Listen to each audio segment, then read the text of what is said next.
আসসালামু আলাইকুম আর রহমতুল্লাহি বারাকাতু। সুধী দর্শক, আমি আজকে যে বিষয়টার কথা বলবো, এই বিষয়টা আসলে আমি মানে মন স্থির করেছিলাম যে বলবো না।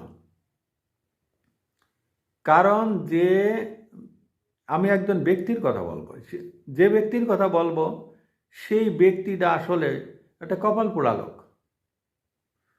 কারণ যে তার মাতৃভূমিতে আসতে পারে না, যে তার মাতৃভূমিকে অস্বীকার করে, পরিচয় দিতে চায় না, যে বাংলাদেশের স্বাধীনতার যুদ্ধকে বৃদ্ধাঙ্গুলি দেখায় এবং জুতা দেখায়, আমার তো মনে হয় সে এই বাংলাদেশেরই নাগরিক না।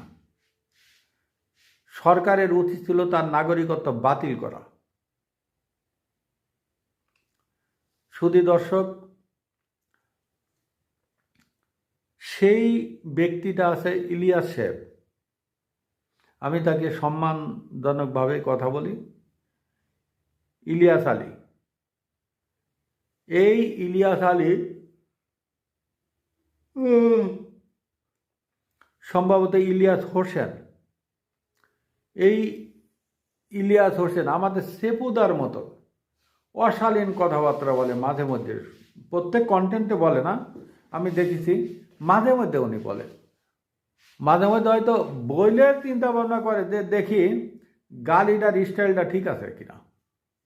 উনি সাবেক প্রধানমন্ত্রী শেখ হাসিনাকে পর্যন্ত গালি দিয়েছেন, বিভিন্ন কথা বলেছেন, বঙ্গবন্ধু নামে বিভিন্ন কথা বলেছেন, বঙ্গবন্ধুকে গালি দিছেন। আর এখন ওনার সেই অভ্যাসটা এখনও রয়ে গেছে। এখন উনি গালি দিচ্ছেন ইনুস সাহেবকে। ইনুস সাহেবের তো আবার আমেরিকা খুব ভালো সম্পর্ক আছে বিভিন্ন ব্যক্তিদের সাথে। ইনুস সাহেব আমেরিকায় ফোন করে হয়তো বা ওনার সাইজ করে দিছে, ওনার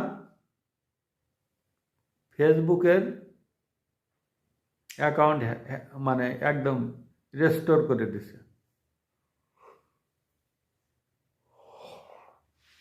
শুধু দর্শক, এ আছে ওনার অবস্থা। এখন উনি আবার শুনলাম যে আমেরিকান সরকার ওনাকে খুঁজে বেড়াচ্ছে। উনি আবার এদিকে একটু আকাম করেছেন। উনি বাংলাদেশের প্রথম আলো এবং ডেইলি স্টার যে পুড়াইছে, এটা নেতৃত্ব দিয়েছেন অনলাইনে। উনি বলেছেন যে এগুলো জ্বালাই দিতে, পোড়াই দিতে। আর উনি জ্বালায় পোড়াইয়ে সব একদম মাটির সাথে মিশাই দিয়েছেন। এখন এগুলো অর্থাৎ এগুলো কারা ভাঙিয়েছে? এগুলো উগ্রবাদী।